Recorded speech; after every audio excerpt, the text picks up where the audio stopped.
Okay, in this video we shall analyze first we'll see what is the static edge trigger D flip-flop, which we have already discussed, and then move on to the other category of edge triggered flip-flops. So this is called as a static edge triggered flip-flop because as long as the power is there, the value that is stored in this flip-flop will going to remain forever. So unless there are no changes in the input signal and if there are no changes in your clock, as long as the power is there, the value will be retained in this flip-flop as it is, meaning because of this feedback loop always present. So whenever it is there in the hold mode, this particular suppose if you consider this as transmission gate T2, this T2 will be on. So whatever data, assume that if there is a 0 here, the 1 will come here, the same 1 will come over here, the 0 will come here. So as long as this transistor is on, this transmission gate is on, we're going to retain that value of 0 that has been stored here. So in the hold state, you can able to retain this value, so it will never be lost as long as the power is there. Same is true, of course this is just the replica of this. This is a master output, this is the slave output. So if we can see, there is an improvement of this particular circuit over here. So the improvement is due to, because if we can see this clock, so clock is actually seeing a lot of capacitance, because this clock has to drive these two transistors of the transmission gate, and there are two more here, there are two more here, there are two more here. So it has to actually drive 2 4 6 8. So clock has to drive 8 different transistors, which is offering very high capacitance. Then you cannot go with very large frequency of operation. So frequency of operation is limited by the input capacitance of this heavily loaded clock, because clock has to drive these many transmission gates. So the improvement of that is over here. You can see here also this is coming under the category of static edge triggered flip-flop, because as you can see here, this is the flip-flop where it is going to sample the value, and here you can see this is the feedback loop where you want to retain the value. If it is 1 here, suppose the value of D is equal to 1, upon clock is equal to 0, the 1 will come over here, this is 0, and then that 0 will come as 1 here, and this will be there in the loop, in the feedback loop, whenever you are there in the hold mode. So as it was happening here, whenever it was there in the hold mode, through transmission gate the value was held, but since you don't have a transmission gate, the value of 1 that is stored here will be held infinitely as long as the power is there, because we need to supply power for these inverters. So the advantage of this circuit over this master slave D flip-flop is, you can see clock is not having too many transmission gates to drive, so it has to drive only 2 transmission gates, whereas here it was driving actually 4 transmission gates. So since the load on the clock has been reduced by almost half, we can operate this again static edge trigger flip-flop can be operated with twice the operating speed. So this is about the static edge triggered flip-flop. Let us see its counterpart, so which is called as dynamic.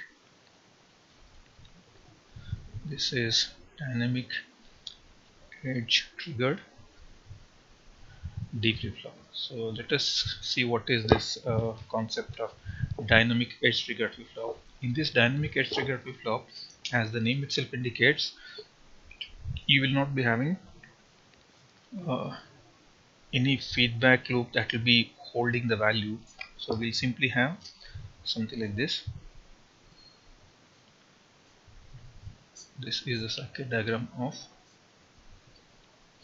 So I want to have this as clock bar, this is clock, and of course I would have again double inverted. This is now clock bar, this is clock. You can see this is my D input, and this you can see it as QM, finally QS. You can see now whatever value that is being there at the input, upon clock is equal to 0, that value will going to come over here. You can see there is no feedback loop present here. Whatever value that comes over here to this inverter, it will be stored in the intrinsic, that is parasitic capacitance of this inverter. This is a value that is stored here. assume that if this clock is 0, now it will be, the output will not go outside, so output will be staying here. So whatever value that is there, that was there here as 1, this 1 will come out here and then it will be stored in this capacitor. So once of course this will happen when clock is equal to, when clock bar is equal to 1. When clock bar is equal to 1, this value is sampled here. Whenever this clock bar becomes 0, so that value will going to come out of this particular output. Assume that whenever you are there in the hold mode, since you don't have a feedback loop, the value that is stored here will going to be retained in the input capacitance of this inverter. Of course, the input capacitance of this inverter which holds the value, there is a possibility that the capacitor that is the charge that is stored in this capacitor may have a leakage. So because of that leakage, assume that if you have stored 1, onto this capacitor, if this value is not taken outside, if this value is not coming out of this QS, there is a possibility that if it is held for long time, so this whatever charge that is stored in this capacitor, there is a possibility that it may just decay and then it may wrongly stored as 0. But whereas you can see here, if the value of if this is 1, if the same 1 comes here, because of this feedback loop, this 1 will become 0, this 0 will again become 1. You can see this 1 will be keep on feeding here. There is no possibility of losing this value of stored bit 1 in case of static flip-flops, whereas in case of dynamic flip-flop, there is a possibility of losing the data. So that's why usually in case of dynamic flip-flops, so there will be a of course you need to repeatedly store the value. Suppose if 1 is there, if it is 1 for long time, even in presence of power, this may have a leakage. So in such case, we may have to keep on writing the value of 1 onto this gate repeatedly, whether it is 1 or 0. If it is 0, of course 0 is not a problem, that 0 will become as 1. The same problem is here with this transmission, with this inverter. So as long as this power is on, there is no guarantee that the value will be stored as 1 as it is, but as it was guaranteed in case of static flip-flops, whereas in case of dynamic flip-flop, it will going to be there is a possibility of discharging if the clock becoming high to low or low to high is having a large time. In such case, we are supposed to uh, reconfirm the value of this particular input. We may have to recharge it. So the main advantage of this dynamic edge flip-flop is, you can see the number of transistors that are required to be used in case of dynamic edge flip-flop is certainly less. You can see you do not have to implement this inverter here. So this inverter is not there. So of course it is at the cost of repeatedly storing the value if you want to keep it for a long time. So these type of dynamic edge triggered flip-flop will be used wherever you are reading the value very often, where you don't want to store the value for a long time. Let us try to see what is the setup time, hold time and clock to Q delay of these type of dynamic flip-flop. Let me again write this dynamic flip-flop. This is so dynamic, it is edge triggered flip-flop. Let me rewrite the circuit. Let us try to estimate the setup time, clock to Q delay and the hold time. This is the circuit diagram what I have. This is clock bar, this is clock. I have the D input. This is QM, the master output. This is QS. This is clock. This is clock bar.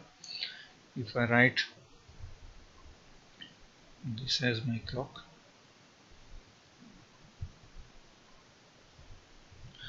and if this is the data, so if I write this as my data, which is keep changing every time. So let us see whether it is positive edge triggered or negative edge triggered, which you can verify. This is clock, this is the input. Let me write QM. So let me just identify the changeover of the clocks.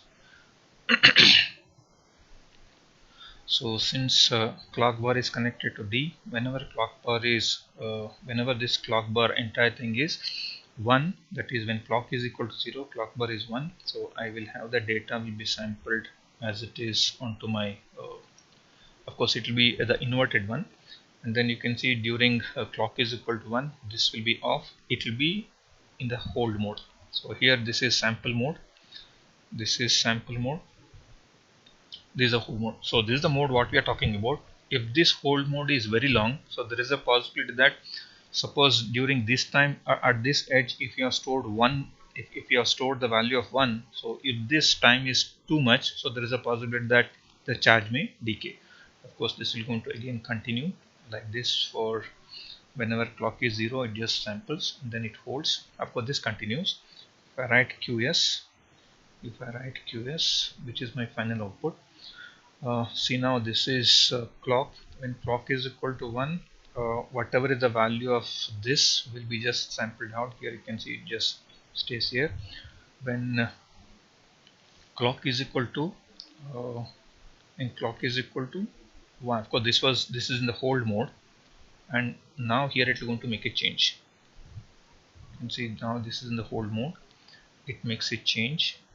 So because of this change that is happening at the positive edge, this is called as positive edge triggered D flip-flop. So this is positive edge triggered flip-flop because at every positive edge, whatever the value that is stored in your master will be coming out after the clock to Q delay of this particular thing. So let us try to find out what is the T setup, what is T hold time, and what is T clock to Q delay. So clock to Q delay. Suppose if you see the time required, that is the minimum time that is required to make your D input stable before the edge of the clock comes. So T setup, you can see now whenever clock is equal to, whenever this clock goes high, you can see whenever this clock goes high, this will going to switch off. So whenever this switches off, suppose at this point, because we know that whatever data that is there has to come and reach over here. Suppose if you want to have a data at this edge, if it has to come over here, the data should be stable at least a propagation delay of this much time before the data should be stable. Meaning if you want to have 1 to be stored here, this value of 1 should be there at a time which is at least T transmission delay times before this clock comes. So before this clock edge comes, my data at the input should be stable at least by a time equal to the the delay, that is the propagation delay of this particular transmission gate. So T setup is equal to, because if that much time is there, then by that time the value of this 1 or 0 will get stored onto this particular capacitor, which happens to be the input capacitance of this inverter, which is the one which stores the value of this D flip-flop of this entire circuit. So T setup is now equal to transmission delay of propagation delay of, let me write it as TPD of transmission gate 1. Suppose if you call this as transmission gate 1, so then T setup is equal to T propagation delay of transmission gate 1. Suppose if it takes 20 microsecond, then the data should be here before the clock, the data should be stable at least 20 microsecond before that, so that the data can able to be stored, whatever data that is desired can be stored at that point. Let us see what should be the hold time.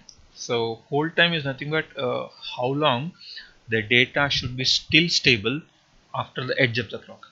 If we can see here, once the data goes high, once the clock goes high, since this is going to hold mode, even if the value of your input voltage changes at the edge of the clock, it will not affect my input, because hold time is defined as the time that should be minimum maintained even after the clock clock goes high. Suppose if you are looking at this as my edge flip-flop, if this is my data, so if you want to have a valid data, so up to how long, okay, now this is your hold time. So after the edge of the clock, so minimum time that the data should retain the valid value is your t hold. But what happens in this case is, as soon as the clock goes high, since it is turning off, even if your data changes somewhere here immediately after the clock, since this transmission gate is off, this changes will not be reflecting at the input, sorry, reflecting at the data that is stored here. Meaning, so once the clock goes high, the data can change. The data can change because that data change after the edge of the clock will not be reflecting at the input of this stored value. So t hold can be 0 second. So immediately after the edge of the clock, the data can change by itself. The data can change by itself. Now let us see, of course, which was not true in case of setup time, because before the clock high comes, if my data is not ready, I cannot able to store the value, desired value onto my input capacitance of my first inverter. So that's why it should be ready by at least propagation delay of this first transmission gate. Now let us see what is clock to Q delay. Clock to Q delay. So once, of course, clock to Q delay is nothing but, so from this edge of the clock, what is the time at which you will get the valid data? You will get the valid data. We know that from the edge of the clock, so by the time this edge comes, the data has been already stored here. The data has been already stored here. Once this goes high, so by that time this data is already there, the input data is already there. So the data that is stored here has to propagate to the output of this inverter. Since this is high, means this is also on, this has to flow through this and then it has to come out of this. So once the edge of the clock comes, the data that is there here will propagate from here to the output of the inverter, then from inverter output to the transmission gate output, that is second transmission gate output, and from then here to the QS, meaning T clock to Q delay can be written as TPD of the inverter 1 plus TPD of transmission gate 2 plus TPD of inverter 2. So this is the time that is required for this stored data to come out at the slave output after the edge of the clock. Because this is the edge of the clock, at this edge of the clock, the valid data is already sitting here. So once the edge comes, this turns on. So now once this turns on, okay, now upon the edge of the clock, this goes off. The value that is stored here will propagate to the output, and then to this, and then to the final output. So setup time, suppose if you make the summary of it, so setup time is the time before the edge comes, the data should be stable, so that is equal to 1 propagation delay of this transmission gate. Then hold time is literally 0, because even at the edge of the clock, immediately after the edge of the clock, even if the data changes, that will not affect my signal here. So that's why the t hold is 0. Then once the data that is there here at the edge of the clock, the data has to come out from this final output. It takes 2 inverter delay plus 1 transmission delay. So that's what is 2 inverter delays and 1 transmission gate delay. So it is the clock to Q delay of this particular dynamic flip-flop. So why it is called as dynamic is because you can see there is no feedback loop. It has to hold in the input capacitance of that inverter. The value will be stored in the input impedance of the input capacitance of that inverter. Let us see, is there any issues whenever there is a 0-0 overlap of your clock and clock bar, whenever there is a 1-1 overlap of clock and clock bar. So let us consider a clock which is having zeros and ones. because we know that the clock bar cannot have exactly complement of your clock. If I say this is my clock, so let me write this is my clock bar, where you can see clock bar has got slight delay. You can see it is slightly delayed, and you can see there is a possibility of let us just try to understand. You can see there is, okay, you can see there is a possibility of 0 0 overlap. Can you see there is a 0 0 overlap, and there is a possibility of 1 1 overlap. You can see the here the this is, okay, let me see this. Can you see this is 1? Okay, I can see this. So let me just have a look at it. Okay, let me just look at this is,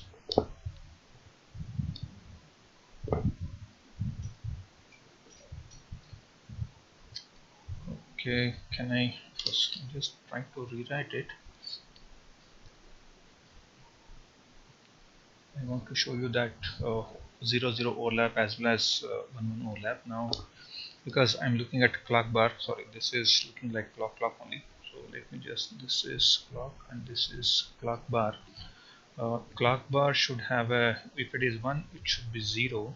It should be 0. Let me write it as 0 here. This is 0, and then this 0 is slightly extended because it is of the delay of the inverter. I can say this is 0, this is becoming 1, but now it is slightly extended. So here you can make a very clear distinction. Forget about this. See, now you have 0 0, you have 1 1.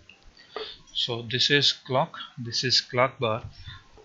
If it is 1 0, there are no issues. If it is 1 0, we know that since clock bar is 0, this is 1, the value will be this will going to be sampled onto, suppose if you have this as if this entire clock bar is 1, this is 0, the value will be sampled here. So whenever this is 1, this will be 0, this will be 1, so this will be off. So it is in the sample mode. So once the reverse happens, this sampled value will come out of this slave, and of course you're going to have this type of output. Suppose assume that we know that we're going to have this clock is fed here, which is coming here as clock, and this is clock bar. You may end up with this type of situation where there is a delay between clock and clock bar. In such situation, let us try to understand what happens if it is 0 0. In case of 0 0, just have a look at this. If both of them are 0 0, so let me just say this is 0, this is also 0. Of course, you have this is 0, this is also 0. This is a condition what you have. If clock is equal to 0, clock bar also equal to 0. Do we have this clock bar 0, clock 0, clock bar 0, clock 0? If you can see, the PMOS of both the transmission gates, that is TX1 and TX2, both are on. Both are on, meaning whatever input that is there at the D will be coming out to this, because this transmission gate is on, and it will come out here, and then it will come out of this, and it will come out of this also. So naturally you can see the QS is now in race with the input. So meaning whatever now it is in a race condition. Now output tries to follow the input, output tries to follow the input. So in such case, since it is in race with your transmission gate, since it is in race with your transmission gate, so how do we avoid this? Of course, if you can see here, now as long as this is 0 0, as long as this is 0, you'll end up with this as well. Of course it will be in a race condition. Suppose so, okay, how do we avoid this race condition is,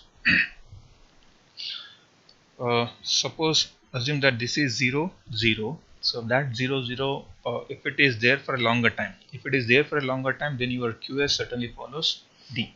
If this 0 0 condition, if this 0 0 all are 0 0 means, so this QS will be keep on following the D input.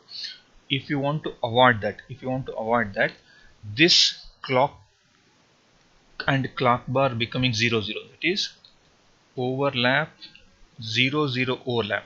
The duration up to which this 0 0 overlap, if it is not too much compared to the transmission gate of delay of this plus delay of this and plus delay of this. Suppose if you can see here, if the delay of your if these two 0 0, if it is slightly, of course if it is too much, it will certainly the QS will follow the D input. Suppose if the value of this overlap is less, if the overlap time is, let me just write it, if T